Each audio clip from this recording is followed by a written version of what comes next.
Arratsaldeon eta ongi etorri denoi, Mondragon Unibertsitatetik antolatu dugun webinar ziklo honetara. Dakizuen moduan gaurtik hasita eta hurrengo ekainean zehar 4 saio izango ditugu eta kooperatibismoa izango da 4 saio hauetako gaia. Hizkuntzaren perspektibatik esan behar dizuet mundu osoko jendea daukagula gaur parte hartzaileen artean eta hortaz gaurko saioa gazteleraz bideratuko dugula. En primer lugar, me gustaría daros la bienvenida a todas las personas que estáis hoy aquí atendiendo a nuestra invitación. Es verdaderamente un placer inaugurar este ciclo de webinars sobre cooperativismo que hemos organizado desde Mondragon Universitatea para este mes de junio. Y antes de comenzar, me gustaría compartir un poco con todos vosotros y vosotras cuál ha sido la motivación, ¿no?, que nos ha llevado a poner en marcha esta iniciativa. En primer lugar, en este contexto convulso e incierto que nos está tocando vivir, nos parecía oportuno e importante, ¿no?, abrir algún espacio para hablar sobre el modelo cooperativo, poner en valor la fórmula cooperativa, qué retos enfrentamos, qué fortalezas tenemos como modelo cooperativo. Y es verdad que muchos de vosotros nos conocéis porque veo mucha gente conocida, ¿no?, entre los participantes, pero sí que me gustaría destacar una idea, ¿no?, para aquellas personas que nos conocéis menos, ¿no? Y es esa idea de que desde el ANCI, el Instituto de Estudios Cooperativos de Mondragon Universitatea, realizamos eso, ¿no?, nuestra labor tanto investigadora como docente desde una mirada afirmativa hacia el cooperativismo. Somos muy conscientes de que nuestro modelo tiene límites, que no es un modelo perfecto ni mucho menos, pero al mismo tiempo trabajamos desde una firme convicción de que el modelo cooperativo es una respuesta práctica muy interesante para inspirar modelos más humanos y sociales de hacer empresa y al mismo tiempo pues caminar hacia la construcción de sociedades que son más dueñas, ¿no?, de su destino. Desde esa motivación trabajamos diariamente y desde esa motivación también inauguramos hoy este espacio, este ciclo de webinars sobre el cooperativismo. La segunda motivación, pues os tengo que confesar que estamos trabajando en estos momentos muy intensamente, ¿no?, en el diseño de nuestro nuevo máster en cooperativismo y gestión socioempresarial, que arrancará el próximo curso en formato online. Estamos en estos momentos con mucha energía y mucha ilusión puesta en esta iniciativa y es en ese contexto también de ilusión y energía en el que nos hemos animado, ¿no?, pues a hacer esta propuesta y a ofrecer algo, ¿no?, a la sociedad desde la óptica del cooperativismo. Dentro de este ciclo de webinars, además, pues tendremos la posibilidad el día 10 de junio, de la mano de Leire Uriarte, compañera del ANCI y también coordinadora del máster en cooperativismo de Mondragon Universitatea, de conocer más a fondo la propuesta de máster que tenemos entre manos, ¿no? Y no me voy a alargar más, voy a dar paso a la sesión de hoy, la primera de este ciclo de webinars en cooperativismo, bajo el título de Las cooperativas de Mondragon ante el COVID-19, realidad y retos. Hoy pondremos el foco en el cooperativismo de Mondragon, experiencia cooperativa de largo recorrido y además de vital importancia para la sociedad vasca, ¿no? Y creo que contamos con un plantel interesante, con 3 protagonistas de excepción para poder abordar este tema, ¿no? Por una parte, Carlos Maza, secretario general de Lagunaro EPSV, Aritxo Txandiano, responsable de transformación social en el Grupo Fagor y también gerente de la Fundación Gizavidea, y Mikel Arrea, secretario general de Eroski. Talenik eta behin, eskerrik asko hiruoi gaurkoan gurekin egoteagatik. Para enfocar el tema de hoy les hemos formulado 2 preguntas básicas. Por una parte, ¿no?, ¿cómo estamos respondiendo desde nuestras cooperativas ante la crisis generada por el COVID-19? ¿Qué mecanismos? ¿Cómo estamos respondiendo ante la crisis que tenemos en estos momentos? Y de cara al futuro, ¿qué fortalezas y retos tenemos para poder afrontar el futuro más inmediato? Somos conscientes de que tienen muchísimas cosas que contar, pero sí que les hemos rogado que sean muy concisos en sus intervenciones y dispondrán 15 minutos aproximadamente para poder responder a las preguntas que les hemos formulado. De todas formas, al final de las intervenciones sí que abriremos un espacio para las preguntas que puedan surgir. Ahí tenéis en la pantalla un apartado que pone questions y desde ese canal pues podéis formular vuestras preguntas. Yo las iré recogiendo y las formularé a los protagonistas que tenemos hoy con nosotros. Y bueno, antes de cederles la palabra, no quería olvidarme al agradecer también al equipo de comunicación, al equipo técnico y en concreto también a Mayalen Torres, que está ahí en silencio, no le vemos, pero hace posible que todo esto sea viable técnicamente y nos ayuda mucho en esta dirección. O sea, que es que recasco Mayalen eres zure laguntzagatik. Y sin más, le cedo la palabra a Carlos Maza, como os decía, secretario general de Lagunaro EPSV, para que nos dé su visión de lo planteado. Eta Carlos, eskerrik asko hemen egoteagatik eta nahi duzunean zurea da hitza. Bueno, arratsaldeon guztioi. En primer lugar, me gustaría agradecer a Wesi, a Lanky y a todas las personas que han hecho posible estos webinars, porque creo que tenemos que empezar a sacar conclusiones de todo lo que nos está tocando vivir. Y bueno, creo que siempre es bueno empezar con este tipo de análisis y este tipo de debates. Agradecer, por supuesto, también a todas las personas que estéis al otro lado de esta cámara que tengo aquí en casa, que estéis ahí, que dediquéis una parte de vuestro tiempo a esta labor, que creo que va a ser importante. Me vais a permitir, aunque muchos de vosotros me conocéis y conocéis lo que es Lagunaro, como sé que hay personas de otros sitios que no conocen exactamente qué es Lagunaro, me vais a permitir que en un minuto diga lo que es Lagunaro, ¿vale? Fundamentalmente deciros que Lagunaro no es una compañía de seguros, aunque hay una compañía de seguros que se llama parecido, por no decir prácticamente igual. Nosotros no somos una compañía de seguros, fundamentalmente somos una entidad de previsión social, un sistema de cobertura social que crearon las cooperativas de la mano de don José María Arizmendi Arrieta allá por el año 1959 para intentar proteger y cuidar a los socios de las cooperativas. Y como no podía ser de otra manera, a la medida que es un sistema que nace del modelo cooperativo, pues está basado en los principios propios del modelo cooperativo. Estamos hablando de la solidaridad, de la corresponsabilidad, de la mutualización, y de un concepto que en estos momentos se ha vuelto realmente importante, que es el de la adaptación permanente. Y de un tiempo a esta parte nuestro nivel de adaptación ha tenido que ser muy rápido. Entonces, os decía que es un sistema que se generó hace ya muchos años, que ha ido evolucionando con el paso del tiempo, pero que fundamentalmente se dedica a cuidar de personas. El otro día me preguntaban, Carlos, ¿a qué os dedicáis? Nosotros cuidamos de personas. Y cuidamos de las personas cuando son personas activas, porque si tienen problemas de salud les otorgamos, si quieren, la prestación de asistencia sanitaria. Si esos problemas de salud devengan en que no puedan atender su puesto de trabajo, les otorgamos una prestación de incapacidad temporal. Si tienen hijos, les otorgamos prestaciones de maternidad y de paternidad.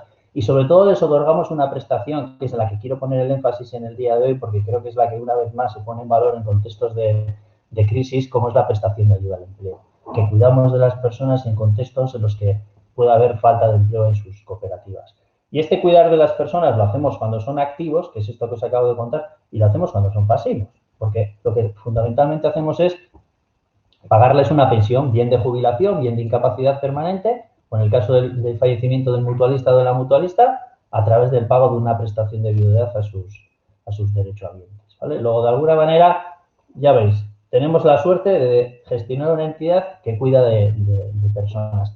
Y ahora me voy a centrar un poco dentro de las prestaciones que otorgamos en la de la ayuda al empleo. Os decía que creo que es siempre la que recurrimos a ella en momentos de crisis, porque está diseñada para ello. Creo que es el gran hecho diferencial que tenemos en el movimiento cooperativo de Mondragón, o por lo menos en Lagunaro, respecto a otros sistemas de previsión que pueden existir. Incluso me atrevería a decir que respecto a la propia seguridad social. Fijaros un pequeño detalle que tiene que ver con la propia denominación de la prestación. Cuando hablamos de la prestación que está definida para cuidar de las personas cuando hay problemas de empleo, no le llamamos prestación de desempleo. No estamos pensando en pagarle una prestación económica a las personas y ya está. Estamos pensando en ayudar al empleo. Digo, el concepto ya es distinto. Lo que estamos intentando de alguna manera es buscar soluciones dentro de las posibilidades que existan, que no son infinitas y no son todas las que nos gustarían, para buscar soluciones en términos de empleabilidad y de dignidad a las personas, bueno, pues en contextos complicados. Y la idea es muy sencilla. Al final lo que pretendemos es reducir los efectos del desempleo a través de mecanismos internos de gestión básicamente en un contexto que no esté condicionado como está en estos momentos por el famoso COVID, a través de las reubicaciones. Si en esta cooperativa no hay trabajo, pero en esta cooperativa hay necesidades de trabajo, movamos a las personas, reubiquemos a las personas, o si no, a través del calendario móvil. Y esta figura, la del calendario móvil, es la que se ha vuelto de alguna manera en la clave de la respuesta que por lo menos desde Lagunaro le hemos intentado dar a esta situación tan complicada. Después de este pequeño repaso de Lagunaro, nos metemos con el efecto del COVID, ¿no? Entonces, como tenemos un sistema de pensiones muy grande, que gestiona mucho dinero, os podéis imaginar que tenemos un equipo muy potente de profesionales de la gestión que tienen prácticamente monitorizado todo el mundo para saber en todo momento qué es lo que sucede, cómo afecta a los mercados y eso qué impacto puede tener en nosotros. Y yo recuerdo que a principios del mes de enero, el director de inversiones nos habló de que había una ciudad de unos 11 millones de personas allá por China, que no, la verdad es que al principio no me quedé con el nombre, pero ahora sí que se llamaba Wuhan, que había aparecido un virus que estaba teniendo unos efectos muy importantes. Y son esas cosas que al principio te las tomas con cierto escepticismo, ¿no? Y te parece un poco remoto, eso no nos va a afectar. Sin embargo, ya hemos visto, no os voy a contar nada de lo que ha pasado a partir de entonces, ¿no? Lo que al principio estaba en una ciudad remota de China, luego de repente está en Corea, está en Irán y de repente está en Italia. Cuando ya está en Italia parece que los europeos nos inquietamos un poco más y cuando ya vemos que está en Madrid y que tenemos los primeros casos en Vitoria, ya todos nos ponemos de los nervios, ¿no? Y para mí un hito importante en todo aquel proceso, recuerdo que fue cuando vimos que el gobierno vasco anunciaba que se cerraban los colegios, ¿no? Es cuando ya te empiezas a dimensionar y decir, ostras, esto viene y nos va a generar un nivel de tensión importante.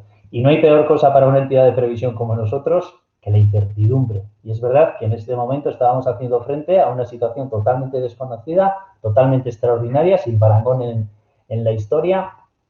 Y en aquel momento teníamos dos preocupaciones fundamentales. La primera, me podéis decir, estos qué egoístas son, ¿no? La primera era cómo protegernos nosotros para seguir protegiendo a los demás, ¿no? ¿Qué medidas teníamos que tomar en Lagunaro para no vaya a ser que cayéramos nosotros enfermos y no pudiéramos seguir adelante con esa misión que tenemos encomendada por parte de las cooperativas, que es la de cuidar de los demás? Y ahí, para ser sinceros, yo creo que esa fue una preocupación que la disipamos muy rápido, el equipo funcionó a toda pastilla, el servicio de prevención la verdad es que funcionó de maravilla. Quiero dar las gracias y felicitar a Maider Piteri porque fue la responsable de que todo aquello saliera muy bien, que es la responsable de recursos humanos de nuestra entidad. Y una vez que ya teníamos aquello solventado, decimos, ostras, ¿y ahora cómo hacemos para estar a la altura de las circunstancias, ¿no? ¿Cómo hacemos para en este contexto de tanta incertidumbre ser capaces de darle salida a esta situación que ni por el asomo nos imaginábamos que pudiera tener el alcance que luego ha tenido? Pero sí que veíamos que había una cosa que nos preocupaba sobremanera, y es que, así como normalmente cuando hablamos de la prestación de ayuda al empleo, nos referimos a cooperativas que ya venimos sabiendo que tienen dificultades en el empleo, en el negocio, y que hay un recorrido, ¿no?, hasta que tocan la puerta de Lagunaro y nos piden que les echemos una mano a través de la prestación de ayuda al empleo. En este caso lo que veíamos es que ninguna cooperativa estaba exenta, que todos estábamos sometidos aquí al riesgo, que en cualquier cooperativa podía aparecer un caso de contagio, que eso hacía que teníamos que aislar a una serie de personas. Es decir, nos estábamos encontrando ante una situación extraordinaria y que obviamente solo podíamos ofrecerle una respuesta extraordinaria, siempre sin perder un poco de vista pues esos valores inspiradores, ¿no?, de nuestro modelo, la parte de la corresponsabilidad, la parte de la solidaridad, la parte de la mutualización, pero pensando con una amplitud de miras un poco más amplio. De hecho, para ser sincero, incluso sobrepasando lo que estaba escrito en el reglamento de prestaciones. Es decir, hemos tenido que, pues pensar de otra manera porque nos encontrábamos en un contexto totalmente atípico a todas luces. Y en ese contexto, recuerdo que llamamos a un Consejo Rector extraordinario el día 13 de marzo, por la tarde, cuando ya estábamos viendo los primeros visos de que en Vitoria había grandes problemas. Luego, si os dais cuenta, coincide con el día anterior a que se decretara el estado de alarma sanitaria. Y una de las cosas que no deja de sorprenderme en Lagunaro es la capacidad de respuesta que tienen los rectores, las personas que representan a todas las cooperativas, cuando acuden al Consejo de Lagunaro, el ejercicio de responsabilidad, esto por qué, para qué, tal. Y porque ahí lo que le planteábamos desde la administración es, tengamos una prestación de calendario móvil, pero que sea una prestación de calendario móvil distinta a la que puedan acceder todas las cooperativas, porque como os decía antes, ninguno estábamos exentos de riesgo y sigamos de alguna manera manteniendo los principios inspiradores, ¿no? Pues a través de lo que se denominan los conceptos de la franquicia y la cofinanciación.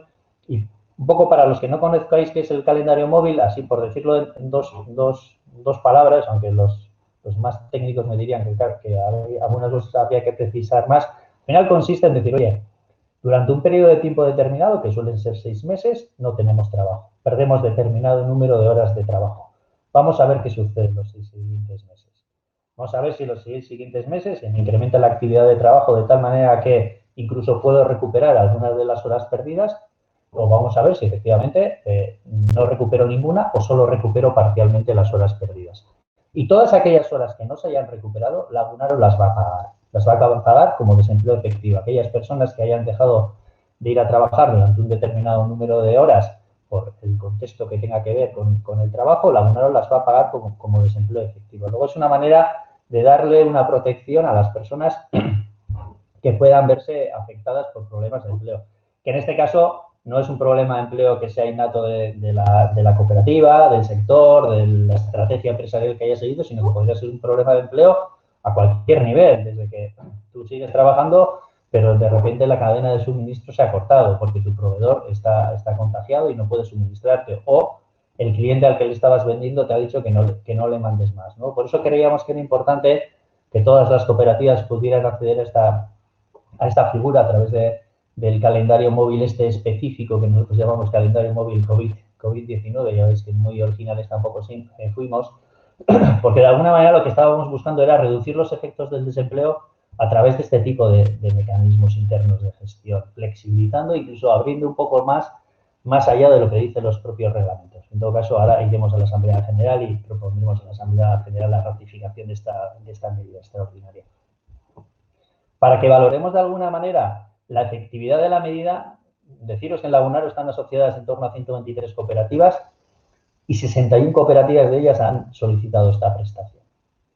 Y de esas 61 cooperativas hay 9.000 personas afectadas. Digo, un poco para que veamos el impacto que ha tenido en nosotros este fenómeno en términos de empleo, aparte de otros impactos mucho más dramáticos, incluso con pérdidas de vidas.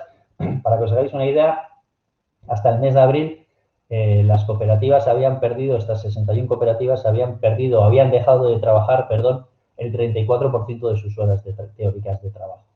Si nos centramos en un sector que nos ocupa y nos preocupa, como es el sector de la automoción, que ya estamos viendo todos los días noticias de que, bueno, pues de que va a tener dificultades, y es un sector que tiene un amplio peso en nuestro caso, se han llegado a perder hasta el mes de abril el 50% de las horas teóricas de trabajo. Y en algunas de las cooperativas importantes de este sector se han llegado a perder hasta el 73% de las horas de trabajo. Un poco para que veamos que el envite de este fenómeno ha sido un envite importante. Es cierto que en el ámbito de la ayuda al empleo tomamos otras medidas ya más de carácter menor, como la posibilidad de que las cooperativas pudieran aplazar el pago de las cuotas de Lagunaro durante 3 meses, con un intento de dotarles de cierta liquidez. Entonces, y estamos haciendo frente a esta situación y yo creo que es muy importante que hemos tenido, no voy a decir la suerte, porque la situación con la que estábamos antes de la crisis no es cuestión de suerte, sino que creo que es un ejercicio de responsabilidad, de que nos ha pillado con unos fondos relativamente elevados como para poder hacer frente con cierta, no voy a decir tranquilidad, pero bueno, de una manera más desahogada. La dificultad de esto se prolonga mucho en el tiempo, de hacer frente a este contexto.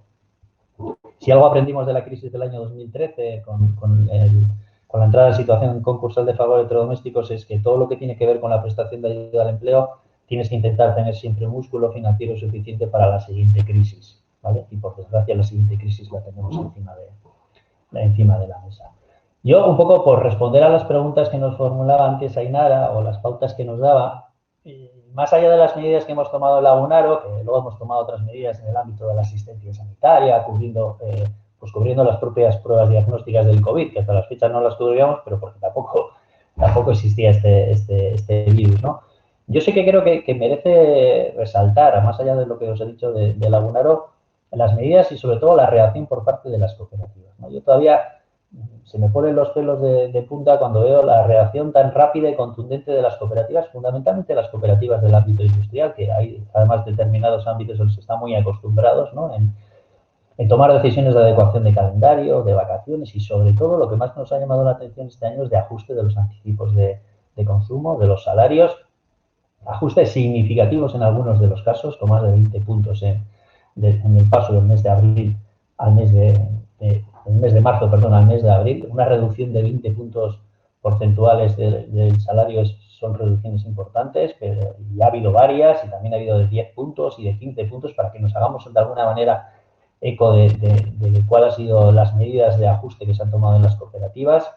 Para que os hagáis una idea, el nivel de anticipos de las cooperativas a cierre del año anterior se situó a niveles del 98% y en estos momentos está en torno al 95,5% más o menos, después de que, sobre todo en el grupo industrial, como os decía, pues de media se han bajado en torno a 5 puntos los salarios y ha sido una cuestión de días, ¿no? Digo, por eso creo que es importante resaltar esa contundencia y esa rapidez en la toma de decisión. Creo que de alguna manera la flexibilidad del modelo cooperativo nos lleva, y la responsabilidad que además asumen los miembros del modelo cooperativo a la toma de este tipo de decisiones con cierta autonomía. Y aparte de ahí, pues bueno, yo no voy a hablar más de la respuesta que es espectacular, además tengo luego a algunos de los ponentes, lo van a contar en primera persona, de aquellas cooperativas que desarrollaban las que se han denominado actividades esenciales, véase la distribución vía Eroski, véase Ondoan y Ausolau en el ámbito de la limpieza, véase el propio Laboral Kutxa en el ámbito el ámbito financiero, véase los casos de Oyarso, bueno, pues yo creo que uno de los mejores ejemplos de intercooperación que ha sido el proyecto de la fabricación de mascarillas, en colaboración con otras cooperativas, no sé, y no me quiero olvidar también del servicio mancomunado de prevención del grupo, de Osarten, que la verdad es que se han portado de maravilla, que han estado al pie del cañón, que son los que están haciendo las pruebas diagnósticas relativas al COVID-19, que han tenido que darle muchas vueltas para acabar haciéndolo, pero yo creo que lo están haciendo de manera muy importante. Y en general, pues yo creo que la clave de toda esta respuesta que se ha dado, que seguramente es mejorable, no me cabe la menor duda, pero ninguno de nosotros podríamos pensar que podríamos llegar a esta situación, yo creo que la clave está en esa capacidad de tomar decisiones, ¿no? De manera autónoma, de ser responsables de alguna manera del trabajo de la cooperativa, porque la cooperativa somos nosotros, ¿no? Y esa capacidad de adaptación y de solidaridad que hemos demostrado, porque de alguna manera sí que parece que de alguna manera el cooperativismo es una manera de ver la vida, ¿no?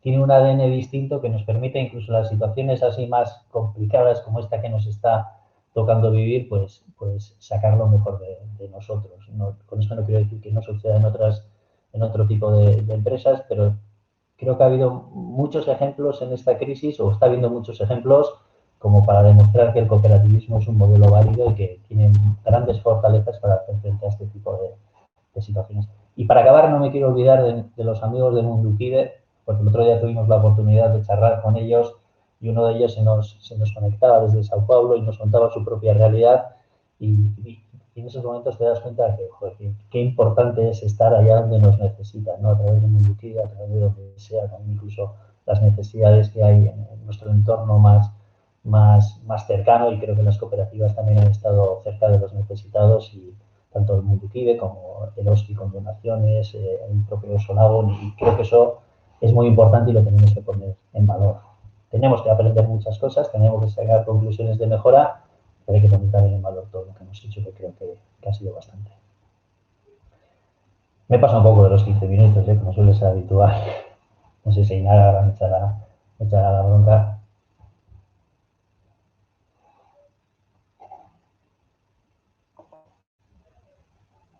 Qué ricasco, Carlos. Ya me imaginaba que iba a ser difícil sintetizarlo todo en 15 minutos y te agradezco el esfuerzo de síntesis que has hecho. Es que ricasco. Damos paso ahora a Aritz Otxandiano, que él es el responsable de transformación social del Grupo Fagor, para que nos comparta su visión. Aritz, nahi dozunean, zurea da hitza. Y recordaros que si tenéis alguna cuestión o surge alguna pregunta, a través del canal iQuestions podéis ir formulándolas a lo largo de la sesión. Eskerrik asko, Aritz, zurea da hitza. Eskerrik asko, Ainara. Bueno, muchas gracias a los amigos y amigas de Lanki y a UESI por la invitación a participar en este webinar y poder aportar un poco pues, la visión de cómo estamos afrontando esta crisis sanitaria y económica pues, desde la perspectiva del Grupo Fagor. Antes que nada, al igual que ha hecho Carlos, voy a situar brevemente un poco el contexto del Grupo Fagor. El Grupo Fagor lo conforman 8 cooperativas. Entonces, en total somos alrededor de 10.000 personas trabajando en las diferentes cooperativas a lo largo de todo el mundo, 5.000 en las plantas de aquí del País Vasco y otras 5.000 en las diferentes filiales y plantas productivas que tenemos a lo largo y ancho del mundo. Somos un grupo industrial, un grupo cooperativo industrial que trabajamos en diferentes sectores. La automoción, en la máquina herramienta, los componentes para electrodomésticos, en la hostelería, en la electrónica, etcétera.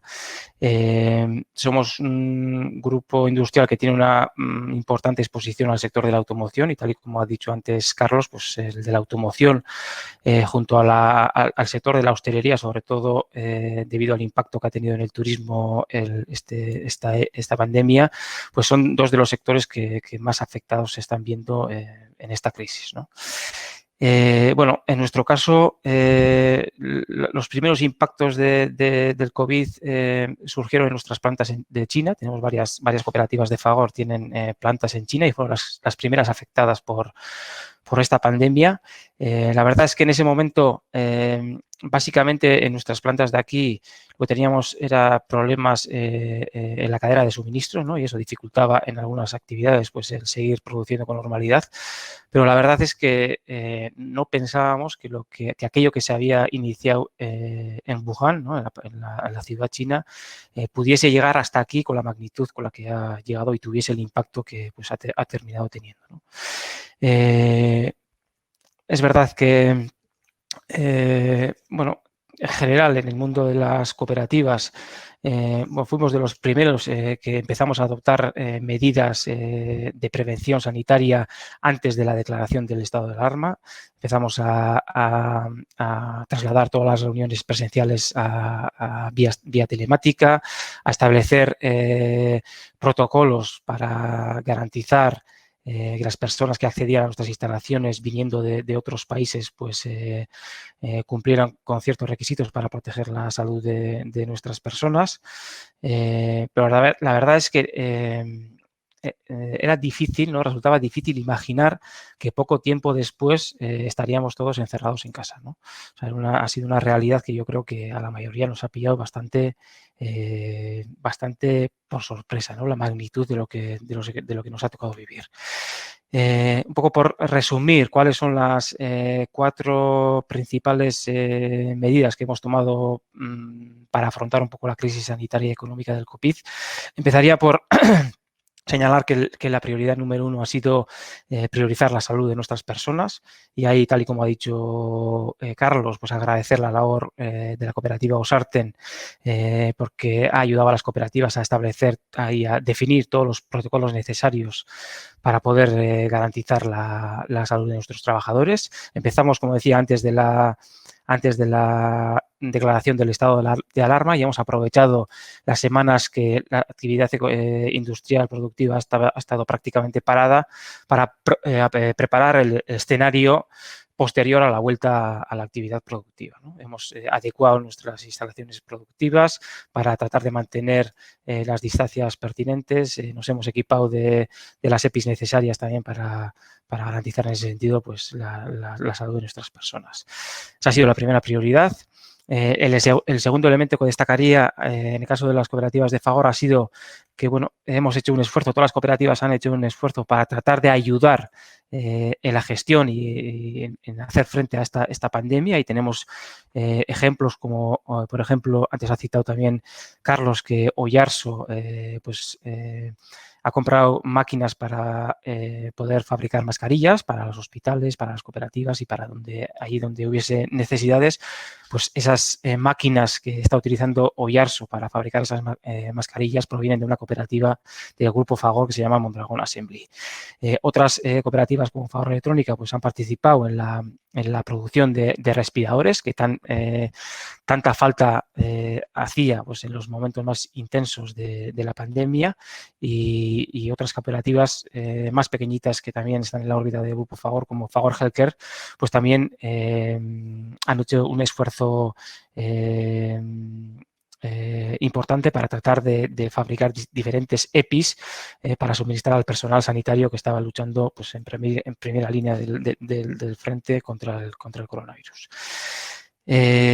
A su vez, hemos desarrollado una implementación express y masiva del teletrabajo, ¿no?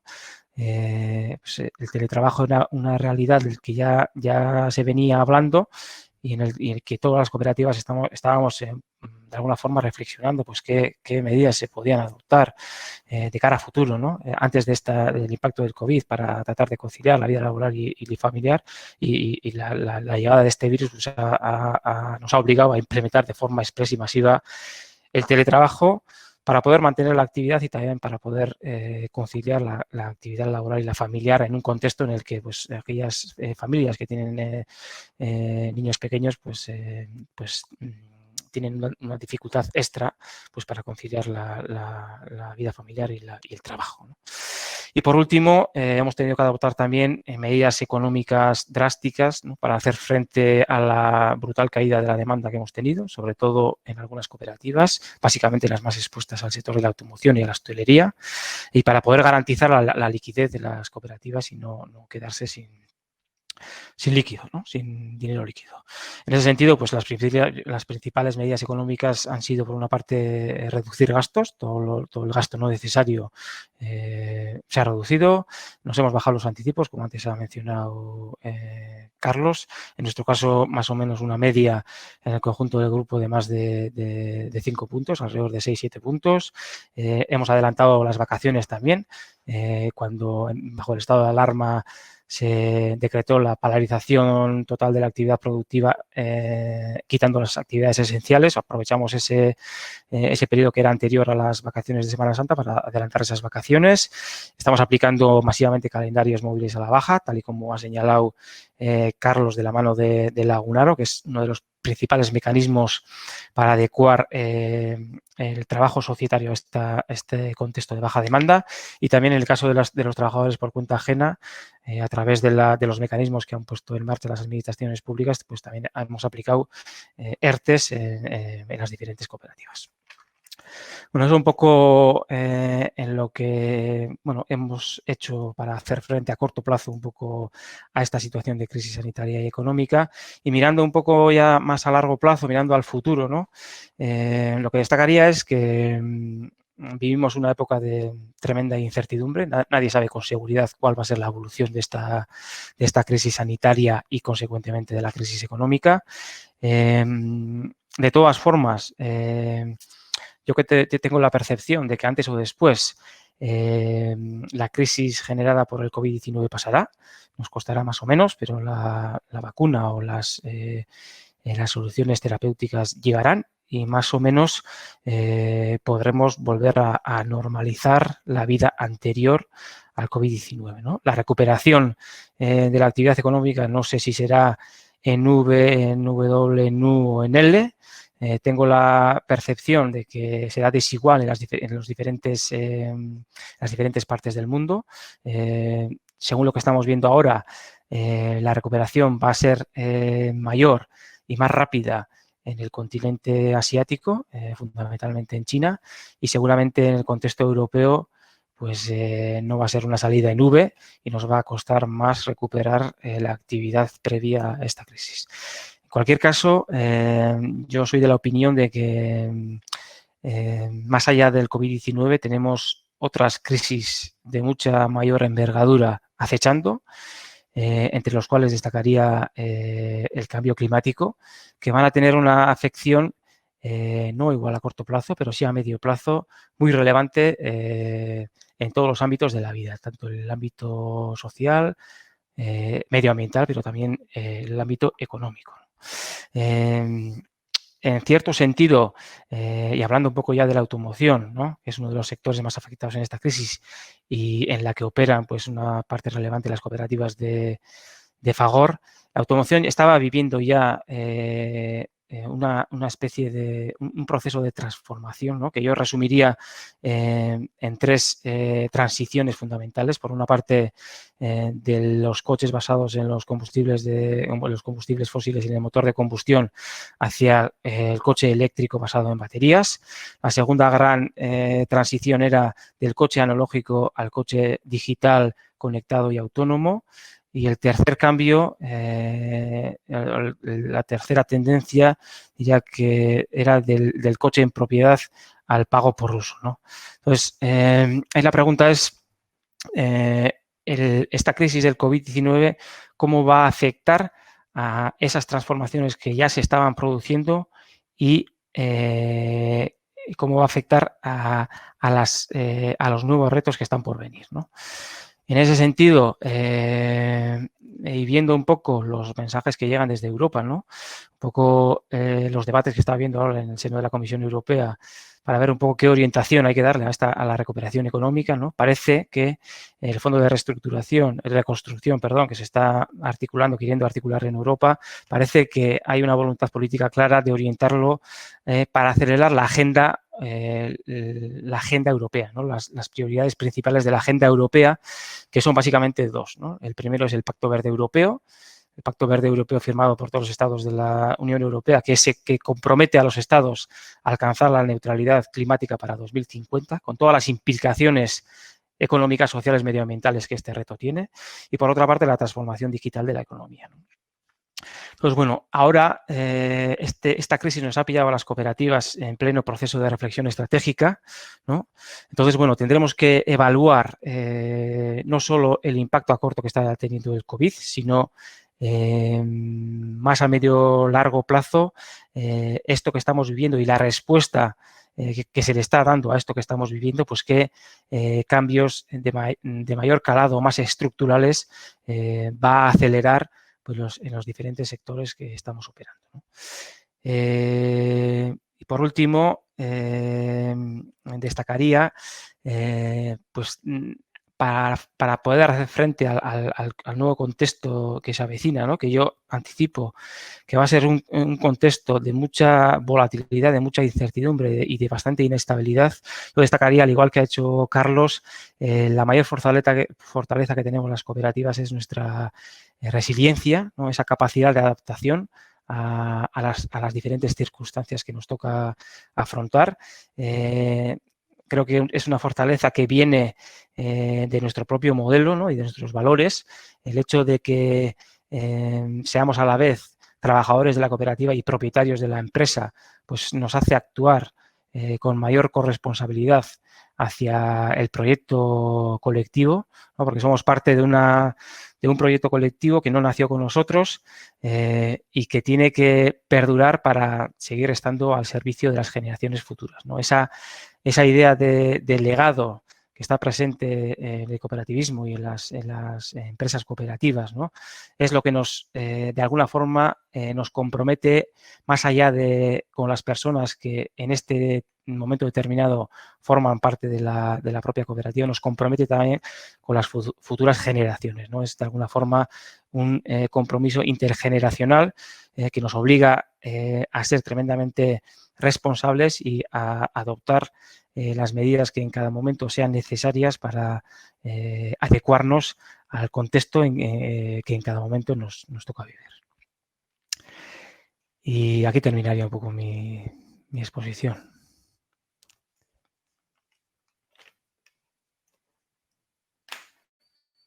Oso ondo, eskerrik asko Aritz zure interbentzioagatik, eta orain Mikel Larreari emango diogu txanda, es el turno de Mikel Larrea, secretario general de Eroski, que nos va a compartir también su visión desde Eroski. Nahi duzunean, Mikel. Eskerrik asko, Ainara, ematen diguzune aukera honengatik, zu eta zure talde guztiari. Decía que muchas gracias por la oportunidad de compartir esta vivencia, vamos a decir, que nos está tocando a todos vivir desde diferentes lugares. Nosotros nos está tocando vivirla, por decirlo de alguna manera, desde la zona verde, desde la zona que está en actividad. Aunque ya quisiéramos que la actividad fuera no en las condiciones que está siendo, pero efectivamente es la zona verde.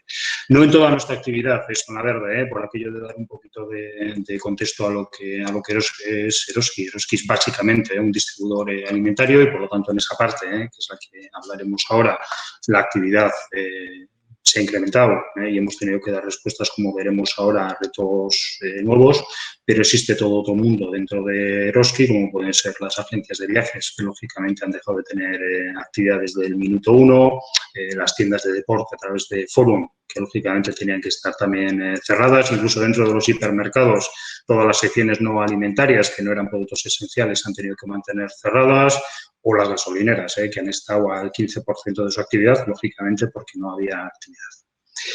Por poner un poquito de contexto a lo que ha pasado en el ámbito alimentario, creo que es importante decir cómo está distribuido el consumo alimentario dentro de, en este caso, dentro de España, que es nuestro ámbito de actuación. De los aproximadamente 100.000 millones de euros que se consumen en alimentos, 2/3 partes se consumen en el hogar, y 1/3 parte se consume fuera del hogar. Se consume en el canal de Horeca, restauración, hoteles, restaurantes, bares. Esa justamente es la parte que en el momento que salta toda esta crisis, en el momento que, como alguien recordaba, los chavales se tienen que ir a casa, aparece el confinamiento obligatorio, un confinamiento forzoso por motivos de salud, pues ese 33% del consumo que antes se hacía fuera del hogar se tiene que seguir haciendo, no en valor, pero sí en volumen. Es mucho más barato comprarse una cerveza en un supermercado que tomarse esa cerveza en el bar, pero en volumen, de alguna forma, todo ese volumen se traslada a otro tipo de canal. Bueno, esto genera un primer problema, un primer reto para una organización como la nuestra, que tiene que ver con garantizar el suministro alimentario. Es decir, tenemos una crisis sanitaria que en ningún caso puede convertirse en una crisis de abastecimiento alimentario. Y en ese sentido, como organización, nos ponemos en modo servicio social. Es decir, hay que hacer lo que haya que hacer para garantizar que haya alimentos para todos. Y cuando digo alimentos me refiero a productos de primera necesidad, porque si recordáis, en la primera ola no eran solamente alimentos lo que nos pedía los consumidores. Empezamos los primeros días con crecimientos del 200, 300% y de mucho más, y nos vamos a productos concretos. Recordaréis lo que ocurría con el papel higiénico, lo que ocurría con el pollo en los primeros momentos, las legumbres, es decir, productos de muy primera necesidad, que luego fueron poquito a poco bajando el pistón. Bueno, pues todo eso requirió de una gestión muy potente y muy cercana con toda la cadena de valor. Una cadena de valor, una cadena alimentaria que ha sido terriblemente eficiente y sacrificada en este caso, desde los productores, pasando por la industria transformadora, todo el ámbito logístico hasta la distribución. Voy a hacer especial mención en este caso a la distribución, pero el funcionamiento, la reacción que ha tenido toda la cadena para que una crisis sanitaria no se convirtiera en una crisis de abastecimiento con lo que eso hubiera supuesto, ha sido enorme. Creo que ha sido excepcional el comportamiento generalizado. En este momento está mucho más estabilizada ese consumo a más, ese 200, 300 que decía antes, ahora puede estar aproximadamente en un 15, 20, 25, poquito a poco, a medida que las fases de desescalada van avanzando y, por lo tanto, empieza nuevamente a recuperarse el consumo fuera del hogar, pues esa parte que se había trasladado de canal, pues ha vuelto a su sitio. Entonces, ahora estaremos en un 15-20% y tiene pinta de que va a quedar para largo por lo menos un remanente de todo esto, porque esa nueva normalidad va a llevar a hábitos de vida diferentes. Tuvimos que hacer no solamente un refuerzo con nuestros proveedores, sino un refuerzo muy, muy potente de toda nuestra cadena logística, tanto la nuestra como la de los proveedores, rehaciendo absolutamente el mapa de plataformas, quién sirve a quién, para garantizar que toda esa demanda éramos capaces de suministrarla. También la gama que trabajábamos desde cada una de las plataformas hubo que adaptarla para garantizar que, sobre todo, dábamos servicio en el primer momento a aquellas referencias, a aquellos productos que eran pues las del boom. En la medida en que los proveedores fueran capaces de reaccionar, nosotros teníamos que ser capaces de reaccionar también a todo el esfuerzo que ellos estaban haciendo. Y un refuerzo de equipos enorme. En las plataformas también, con la dificultad técnica que tiene además reforzar equipos que tienen unas condiciones técnicas o unos conocimientos técnicos que no se encuentran habitualmente en el mercado. Bueno, pues, hago ahí una de las primeras menciones a que en este caso desde el Grupo Mondragón, desde el resto de cooperativas del mundo del Grupo Mondragón, sobre todo en la parte más industrial, que es donde pueden tener mayores capacidades en eso, nos han apoyado también para que en esa capacidad logística tuviéramos la posibilidad de incorporar las personas necesarias con las capacidades necesarias. Y había que reforzar y reforzar mucho, además, los equipos de tienda. Luego hablaré de las personas en cuanto a otros elementos más de salud, pero lo que es en número, en manos, que hacía falta en aquel momento, había que reforzarlo. Y había que reforzarlo, además, en unas cantidades importantes. ¿Por qué? Por un lado, porque había que sujetar ese incremento de actividad, esa explosión de actividad que venía, como digo, multiplicando por 2, por 3 en los primeros momentos, 30-40% en varias semanas, hasta esa estabilización ya de un 15-20% que tenemos en este momento. Eso ya de por sí requiere un incremento de personas importante, pero es que además a eso ha habido que sumar un elemento que era incluso mayor en algunos momentos, y es que nuestros equipos, como todos, son personas expuestas que han tenido también pues su cierto índice de contagio, y más que eso, muchas de esas personas han tenido que estar aisladas por los mismos motivos que han estado confinadas muchas personas, porque, o bien porque eran sintomáticos o bien porque a su alrededor había personas que tenían también síntomas y, por lo tanto, por prescripción médica, ellos tenían que aislarse.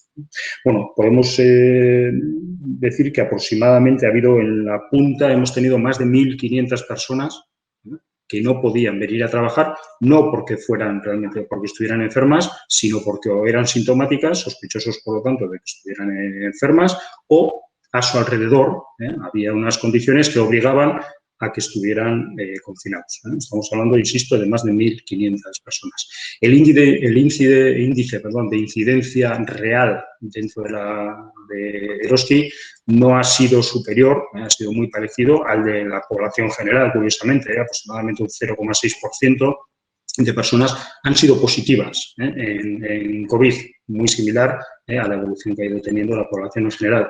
Pero esa parte de sospechosos y, por lo tanto, de la necesidad de dar cobertura a todas esas personas ha sido muy fuerte en muchos momentos. Y ahí, nuevamente, vuelvo a mencionar el refuerzo, el apoyo que ha habido que hacer, tanto desde la sede. Ha habido no pocos días en el que el 100% de las personas de la sede hemos estado reforzando las tiendas, que es donde realmente hacía falta estas manos.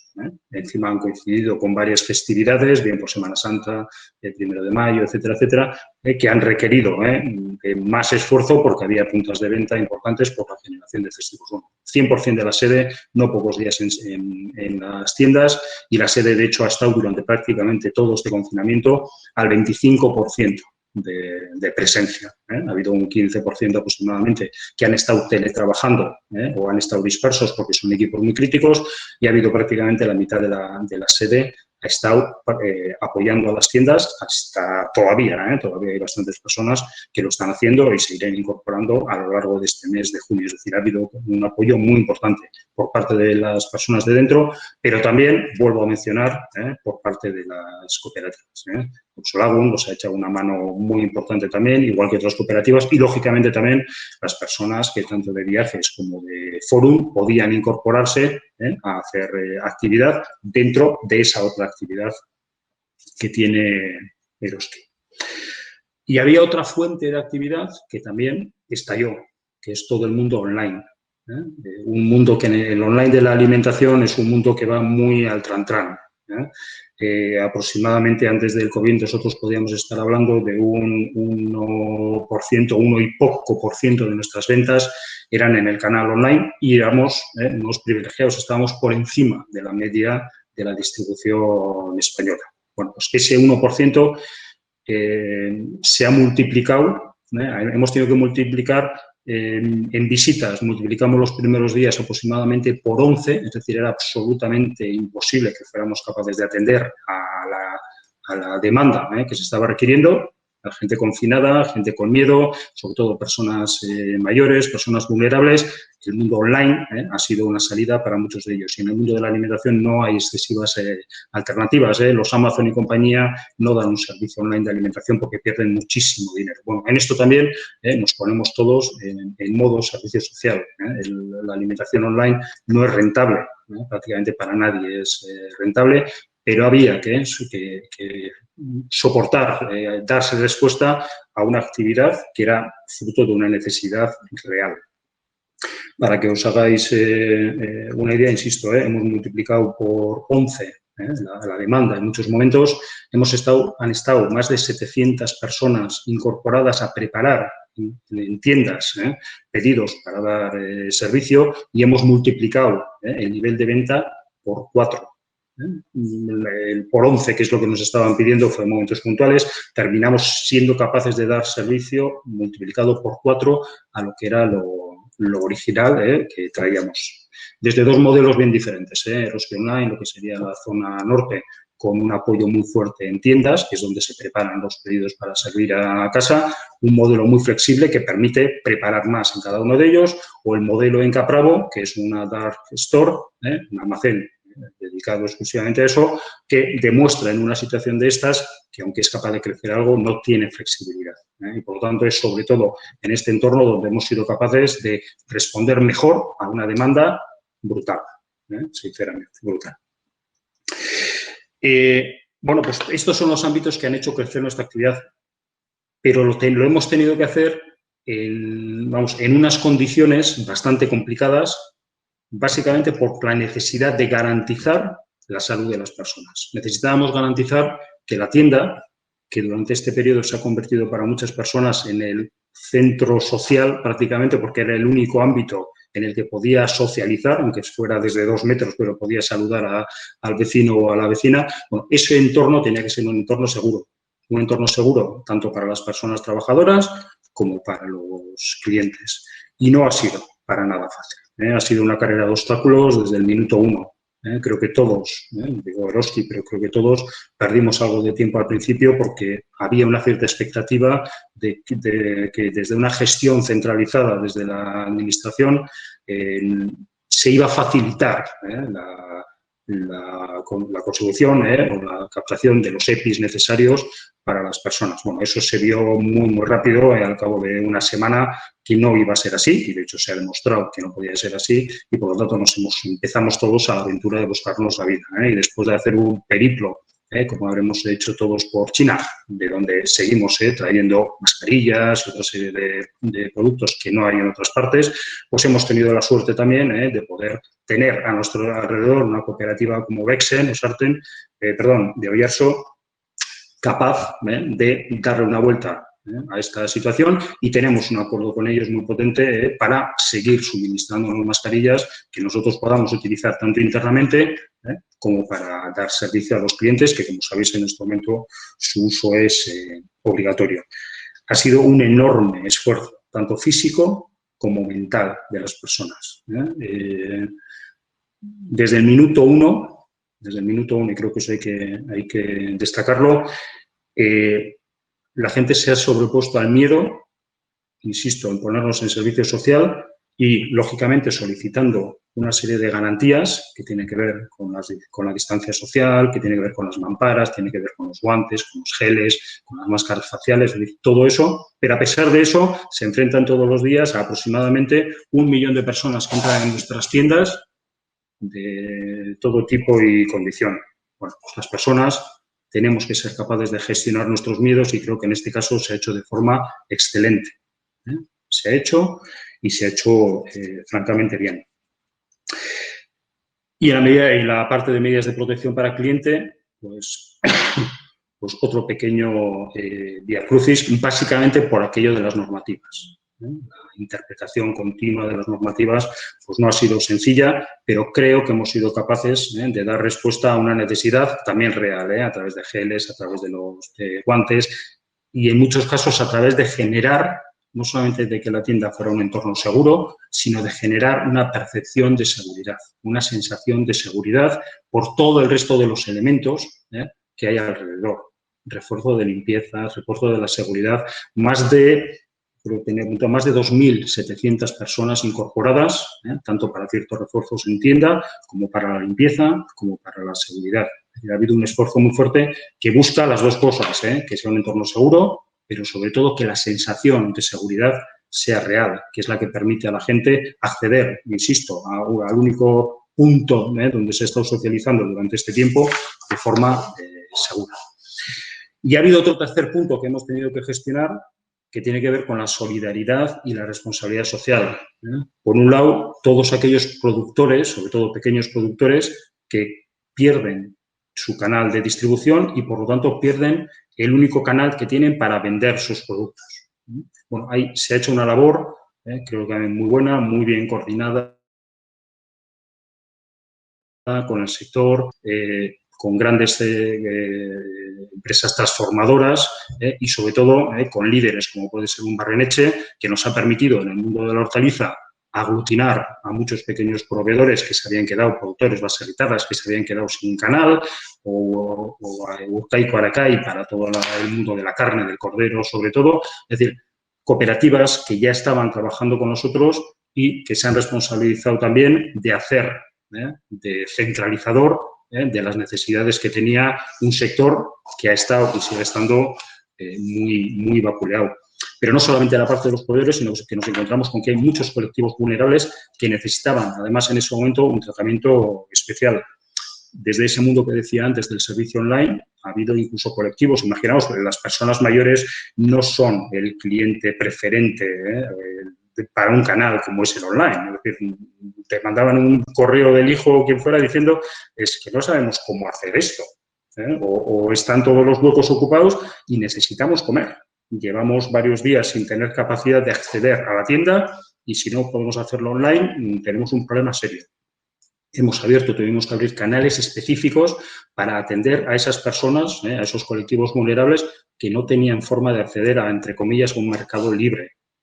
Bueno, pues creo que desde ese lado la gestión ha sido muy potente, se han hecho servicios coordinados tanto con Cruz Roja como las diputaciones, todos los programas que hemos trabajado de recogida de alimentos, tanto con Banco de Alimentos, con la propia Cruz Roja, y luego donaciones, donaciones a aquellos colectivos que pudieran ser más vulnerables, mascarillas a las residencias de mayores, ropa de abrigo a las personas sin hogar de diferentes zonas de Euskadi. Bueno, creo que ha habido una labor, en este caso hablo de Eroski, pero creo que ha sido bastante generalizada, una labor de solidaridad en torno a una situación que era totalmente impensable para todos. Y la verdad es que todavía solamente estamos superando una de las fases de esta dichosa crisis, que es la sanitaria. La que nos viene ahora es una crisis económica que no conocemos cuál es la profundidad que va a tener, pero no parece que vaya a ser leve ni esto vaya a pasar, se vaya a pasar en poquito tiempo.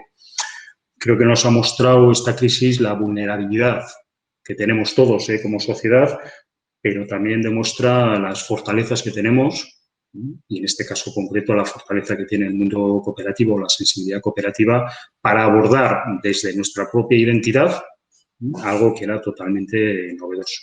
Por lo tanto, respondiendo a las dos cuestiones que nos hacía Ainara, nuestras fortalezas, por empezar por ahí, sin duda, la primera, el equipo humano, un equipo enchufado, insisto, desde el primer momento, en modo servicio social.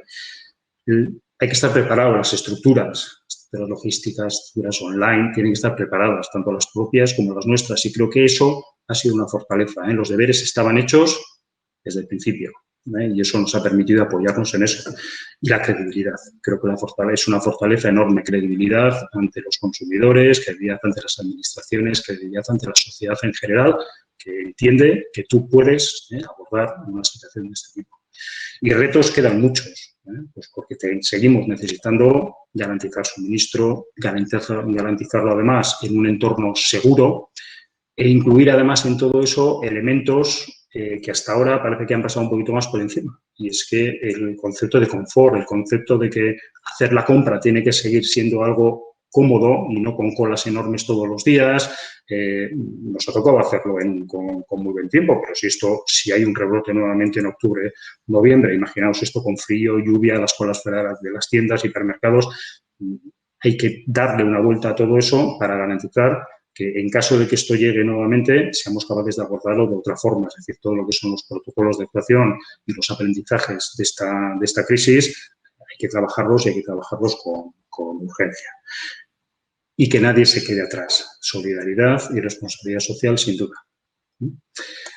Y como seguro que me estoy pasando de tiempo, lo dejo aquí. Si hay algo, lo comentamos en las preguntas.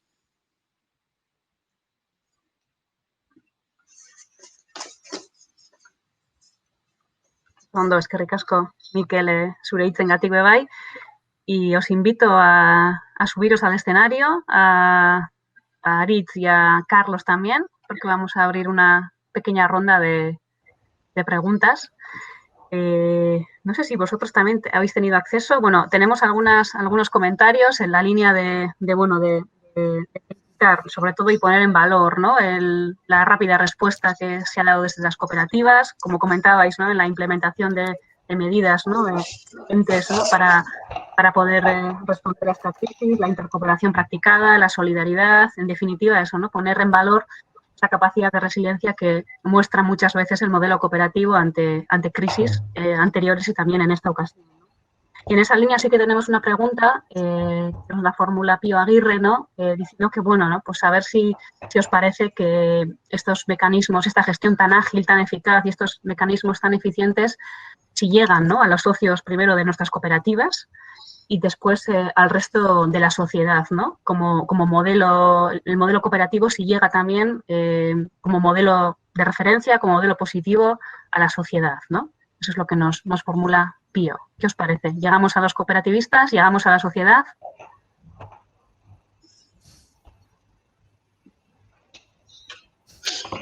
Bueno, me animo yo. Yo creo que llega. No llega con el altavoz que nos gustaría que llegara. A quien es un convencido le llega seguro y a ese le ratifica en su convencimiento.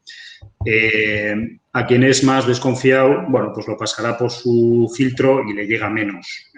Pero lo cierto es que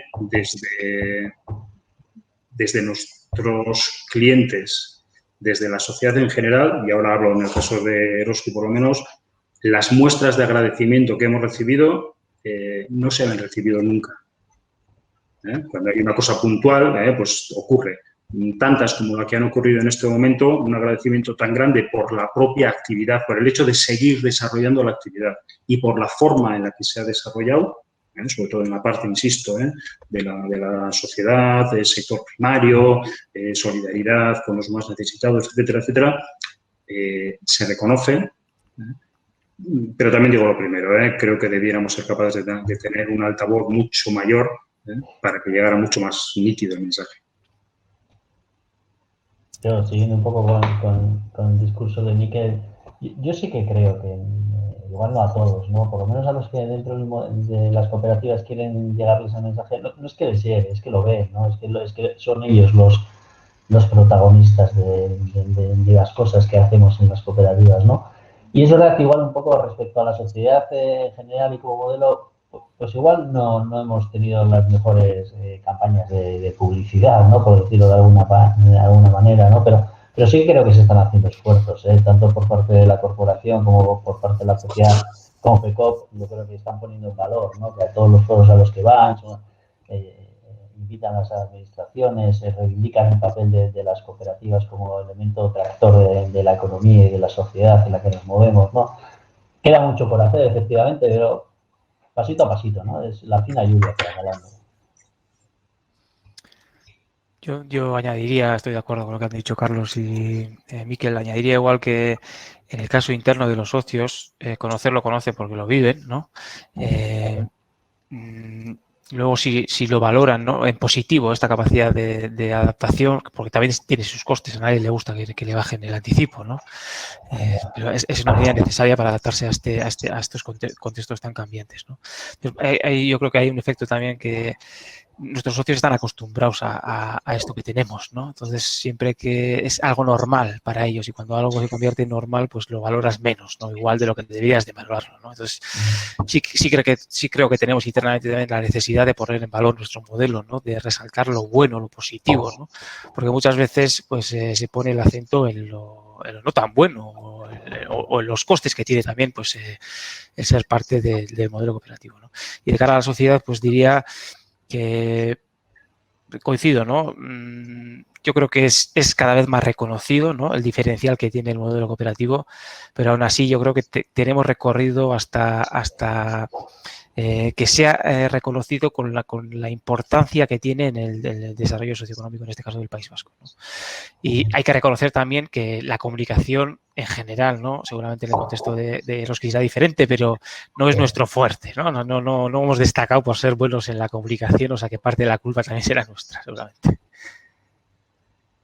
Vale, estamos recibiendo, bueno, tenemos ahí a Javier también que nos ayuda a contestar las preguntas desde el chat, que no podemos darle la palabra, pero eso dice, ¿no?, que esta crisis también está poniendo en valor al movimiento de Mondragón y que prueba de ello es la visita del Lehendakari la semana pasada a la corporación. Sí que se me ocurre también eso, ¿no? Creo que en esta crisis un valor, ¿no?, que ha cobrado vital importancia es el de la cooperación y además hemos visto, ¿no?, expresiones así muy espontáneas, ¿no?, desde la propia sociedad civil, ¿no?, que se han puesto en marcha iniciativas desde la perspectiva de la solidaridad y la cooperación. Las cooperativas tenemos una práctica histórica y además estamos viendo con mecanismos ya articulados, que renovamos, que revisamos, pero que tenemos una práctica acumulada en el ámbito de la cooperación. Y luego apuntabais que tenemos y estamos enfrentando retos inmediatos, pero tenemos retos importantes de país también que afrontar, ¿no? Y se me ocurre en esa dirección, ¿no?, en la dirección de afrontar retos de hondo calado, ¿no?, esa colaboración público-privada, ¿no?, que se puede dar también, que no sé hasta qué punto se ha dado en esta crisis desde las cooperativas hacia la administración pública. Entonces, vería ese concepto de intercooperación y de cooperación desde las cooperativas de Mondragón hacia la sociedad civil, hacia cosas que emergen de la sociedad civil y al mismo tiempo cómo estamos en términos de colaboración público-privada y que sería interesante, ¿no?, a la hora de poder responder, ¿no?, los retos de país con mayor eficacia. No sé cómo nos veis, cómo nos vemos en esa doble óptica. Bueno, yo creo que esta crisis nos ha puesto encima del tablero pues una serie de retos, ¿no? Y algunos ya los teníamos antes, incluso lo decía Arich al principio, ¿no? El reto de la transformación del tema climático está ahí y no va a cambiar. Es verdad que o empezamos a colaborar y dejamos de mirar no solo como cooperativa, como empresa privada, o sea, como empresa única, y no empezamos a buscar sinergias, o va a ser muy difícil, ¿no? Y yo creo que tenemos que sacar las conclusiones positivas de todos los elementos de intercooperación que hemos visto ahora, de otros que más que va a haber, que otros que ya están en marcha, y la colaboración público-privada, pues es que es esencial, ¿no? Y yo creo que tenemos la suerte de ser un país pequeño en la que yo creo que además la administración está por ayudar y bueno, creo que tenemos que avanzar en esa línea, ¿no? Y porque hay uno de los retos que a mí me inquieta un montón que tiene que ver con los sectores a los cuales dirigimos nuestra actividad. Tenemos que ampliar un poco los sectores, dejar de hablar de la digitalización y ver que la digitalización en qué se transforma, ¿no? Porque bueno, pues ya hemos visto también el impacto que tiene el concentrarnos mucho en un sector, en este caso la automoción o la hostelería, por ejemplo, ¿no? Que bueno, que cuando te vienen bien dadas todo es bonito, pero cuando vienen mal dadas es complicado, ¿no? Entonces creo que debemos entre todos ampliar un poco el abanico, ¿no?, de actividades a las que nos dedicamos en el país. Yo diría, respondiendo a tu pregunta, Inara, que nosotros siempre estamos abiertos a la cooperación con agentes sociales y agentes públicos, pero sí es verdad que probablemente hoy más que nunca, en el contexto de los complejos retos globales que vamos a afrontar las próximas décadas, ¿no?, si hay una interpelación o un diagnóstico que dice que a problemas complejos, ¿no? Como por ejemplo el cambio climático, ¿no? O sea, solo se les puede hacer frente a través de la cooperación entre los diferentes agentes, ¿no? Y ahí enmarco yo lo de la cooperación público-privada, público-cooperativa o público-comunitaria, ¿no? Yo sí que creo ahí tenemos un camino por recorrer, ¿no? Y además es una buena oportunidad porque es una buena oportunidad en el sentido de hacer una interpretación actual del octavo de nuestros principios cooperativos, el de la transformación social, ¿no? Y ser más, no sé, más ambiciosos a la hora de imaginar en colaboración, en cooperación con las instituciones públicas, cuáles pueden ser las nuevas estructuras cooperativas que habríamos de impulsar conjuntamente para poder hacer frente a algunos de los retos que nos vienen, ¿no? Por ejemplo, el de la transición energética, ¿no? La transición energética, por ejemplo, hay una orientación clara por parte de las diferentes directivas europeas a que en esa transición la comunidad tiene que ser protagonista, ¿no? Y hay que empoderar a la comunidad en esa transición, y eso abre oportunidades muy interesantes para articular, para impulsar conjuntamente con la administración pública nuevas estructuras cooperativas que a la vez que abordan esa transición energética, pues hacen partícipes de esa transformación a las personas, ¿no? Que era un poco la visión que tenía Mendiarrita de ir construyendo una sociedad cada vez más autoorganizada, ¿no? Pues en ese sentido creo que viene una época histórica en la que la cooperación y la solidaridad van a adquirir mayor relevancia de lo que igual han tenido en el pasado, ¿no? Creo que es una conclusión bastante compartida que el modelo, digamos, neoliberal basada en la desregulación del mercado y dejar al mercado que opere y minimizar el Estado y otro tipo de esto se ha demostrado que no funciona, ¿no? Entonces hay necesidad de buscar nuevos modelos y en ese sentido ahí el cooperativismo pues tiene más sentido que nunca, diría yo, ¿no? En el ámbito internacional y en el contexto europeo están buscando experiencias que aúnen mejor la dimensión social y económica del desarrollo, ¿no? Y ahora también nos toca integrar la dimensión medioambiental, ¿no? Y en ese sentido, pues nuestro modelo, lo que ya tenemos, yo diría que es un valor al alza, ¿no? Y que tenemos nuevas oportunidades para desde esa colaboración explorar nuevos horizontes. Yo añadiría, voy a dar una visión un poco más negativa tal vez, por lo menos desde el inicio. Yo creo que se ha perdido una oportunidad en este inicio de la crisis de atender a esa necesidad de colaboración.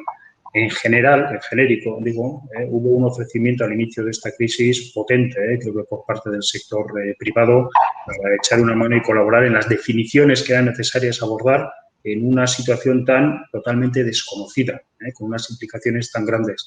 Y la verdad es que se desoyó el mensaje, no solamente el cooperativo, se desoyó el mensaje en general. Por suerte, luego hemos tenido no pocos ejemplos de justamente lo contrario. Creo que el ejemplo de Oyarzo, en el caso de las mascarillas, es un ejemplo muy claro que hace referencia a un tema puntual que había que resolver y creo que se hizo francamente bien. Y creo que entramos ahora en una fase, cuando ya la parte sanitaria empieza a tener un rigor un poco menor, en el que esa colaboración público-privada va a ser imprescindible. Y en relación a si realmente hay un diferencial o no en ello, en las cooperativas, yo diría que sin duda. Y creo que se ha demostrado también en esta crisis. Hablo nuevamente en lo que a mí me toca. Las administraciones más cercanas sabían a quién se tenían que acercar cuando lo que querían emprender eran proyectos que tenían variables diferentes. No solamente variables exclusivamente economicistas, sino variables de solidaridad. Saben a quién acercarse. No se acercan a todo el mundo por igual. Oso ondo. Nire aldetik, eskerrak eman, ya llevamos 1 hora y cuarto, se nos ha ido, pero hemos estado bien ajustados en los tiempos y os agradezco muchísimo el esfuerzo de síntesis que habéis hecho y la claridad y la luz que nos habéis dado en el tema que teníamos hoy de debate. Gure aldetik hori, eskerrak emon a todos los que habéis estado ahí, que la verdad es que se hace un poco raro desde aquí, porque solo nos vemos nosotros, parece que estamos en petit comité, pero sabemos que muchos habéis estado ahí al otro lado de la pantalla y agradeceros vuestra presencia y vuestras aportaciones. Y daríamos por concluida la sesión de hoy. Recordaros que mañana tendremos la segunda sesión de este ciclo de webinars, que bajo el título de Cooperativismo en Cataluña y Euskal Herria participarán Iván Miró de Copolis Cataluña, Ainhoa Iribar de Olatucop y Íñigo Yurrategui de Mondragón. Y podremos ver un poco y compartir la visión entre Cataluña y Euskal Herria y ver cómo nos encontramos en el movimiento cooperativo. Y nada más, daros las gracias, lehenengo zuei, eskerrik asko benetan, aleginagatik eta gero, gainontzeko danoi ere horregoteagatik.